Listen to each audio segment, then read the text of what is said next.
Hai, Assalamualaikum warahmatullahi wabarakatuh. Apa kabar soleh-soleha semuanya? Semoga kita semua senantiasa dilindungi dan disehatkan oleh Allah Subhanahu wa Ta'ala. Alhamdulillahirabbil alamin. Pada kesempatan kali ini kita berjumpa lagi dengan Pak Muji dalam pembelajaran hari ini tentang pertumbuhan hewan. Alhamdulillah soleha, berbicara tentang pertumbuhan hewan, sebelum ini Pak Muji akan sampaikan sebuah tayangan tentang indahnya kebersamaan, bahwa persatuan adalah kekuatan. Perhatikan, simak video berikut ini.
Narito na.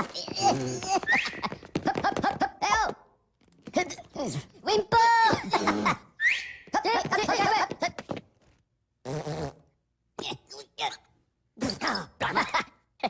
Oke, pivotara.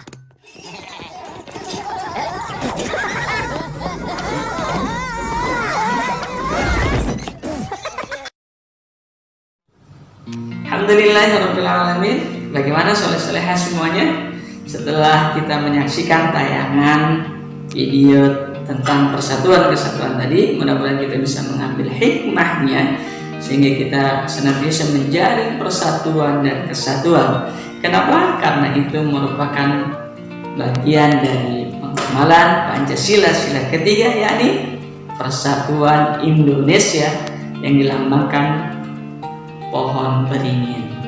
Dan ternyata persatuan dan kesatuan adalah juga bagian dari ajaran agama Islam.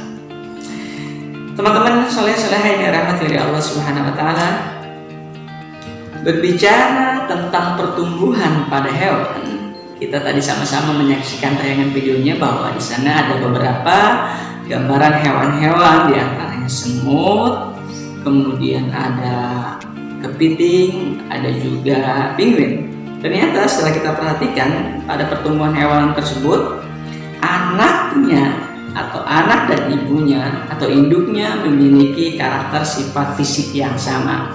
Anaknya seperti kepiting kecil, ibunya kepiting dewasa, begitupun dengan semut dan penguin. Tetapi teman-teman, ada hewan yang ketika lahir atau menetas berbeda dengan induknya. Hewan apa sajakah yang berbeda antara anak dan ibunya ketika kecil? Hewan yang pertama adalah kupu-kupu. Ada lagi hewan yang lain seperti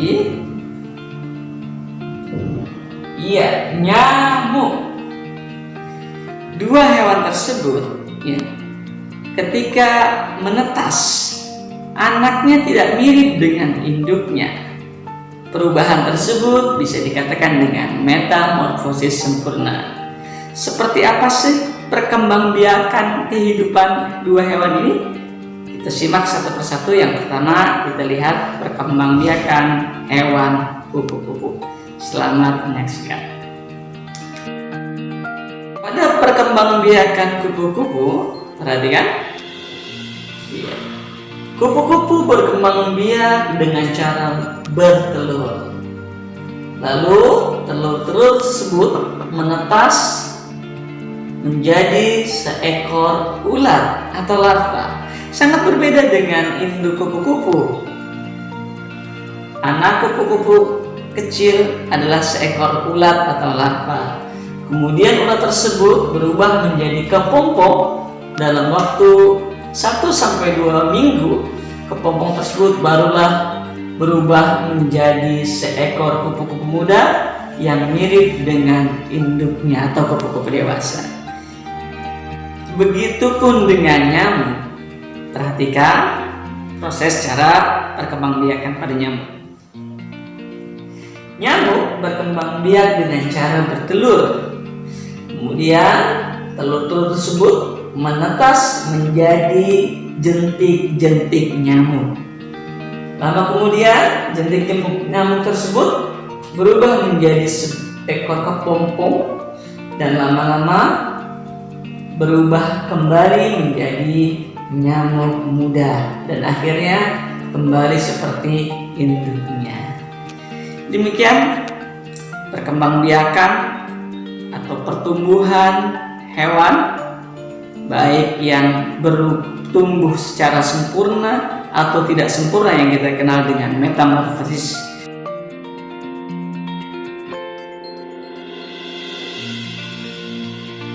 Metamorfosis adalah, perhatikan, perubahan yang terjadi pada hewan selama masa pertumbuhannya.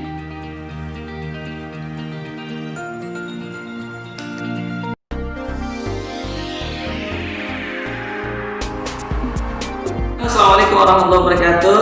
Saleh-salehah, Anda menyaksikan Breaking News TV Harum. Pemirsa saleh-salehah yang dirahmati Allah, baru-baru ini kami mendapatkan informasi bahwa terjadinya sebuah wabah penyakit yaitu demam berdarah yang sudah cukup meluas kemana-mana. Ada di beberapa daerah berdasarkan data yang kami peroleh.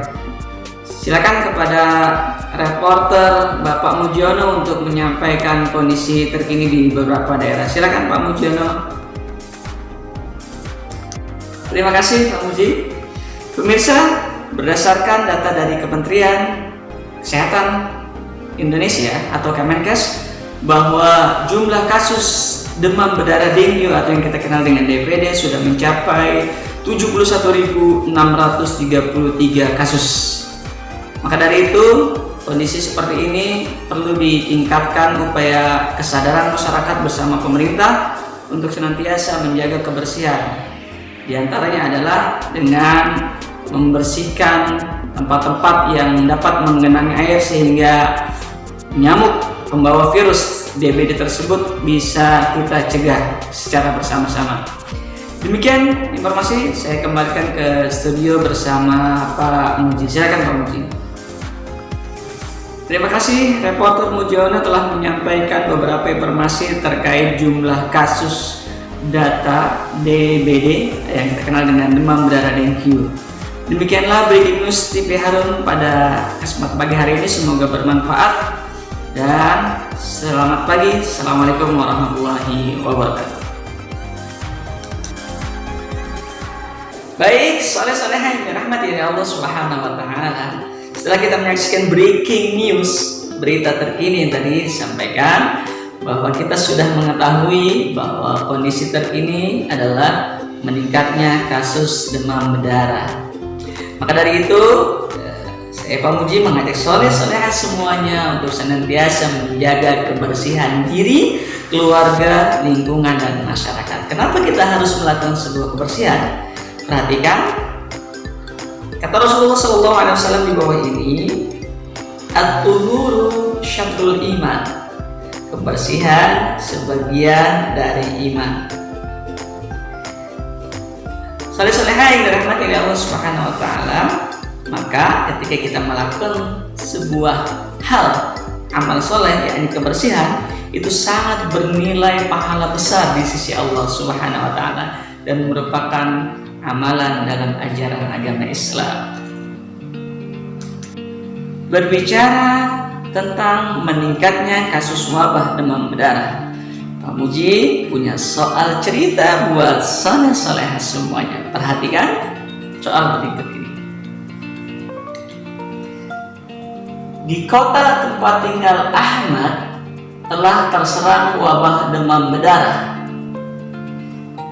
Pasien berobat di 3 rumah sakit. Masing-masing rumah sakit mampu mengobati pasien sebanyak 232 pasien. Pertanyaannya, berapakah jumlah pasien demam berdarah semuanya? Bagaimana? Apakah teman-teman soleh-solehah mampu menjawab soal tersebut? Kalau tidak, Pak Muji akan bantu bagaimana cara menyelesaikannya. Perhatikan. Bismillah, kita akan menghitung cara penyelesaiannya. Yang pertama adalah kita buat sebuah susunannya. Lihat, kita 232 dikalikan 3. Bagaimana cara menghitungnya? Perhatikan, kita akan kalikan dulu bilangan yang bernilai satuan dengan mengalihkan ke angka 3. Perhatikan, 2 dikali 3 sama dengan 6. Setelah itu yang bernilai puluhan baru kita itu 3 dikali 3 sama dengan 9. Dan terakhir yang bernilai ratusan adalah angka 2 dikali 3, 6. Jadi jumlah pasien yang berobat di rumah sakit semuanya yang terkena wabah demam berdarah adalah 696. Bagaimana? Mudah kan? Insya Allah teman-teman semua dapat melakukan sebuah perhitungan dengan baik dengan menggunakan susunan yang seperti Pak Muji ajarkan tadi. Alhamdulillahirrahmanirrahim. Demikian pembelajaran kita pada pagi hari ini. Semoga Allah Subhanahu wa Ta'ala memberikan rezeki kepahaman pada kita semua agar kita bisa memahami setiap pelajaran yang telah diberikan. Yang terpenting adalah ilmu itu dapat kita manfaatkan untuk kebaikan yang lain. Sampai berjumpa pada pembelajaran selanjutnya. Hadanallahu wa iyyakum ajma'in. Assalamualaikum warahmatullahi wabarakatuh.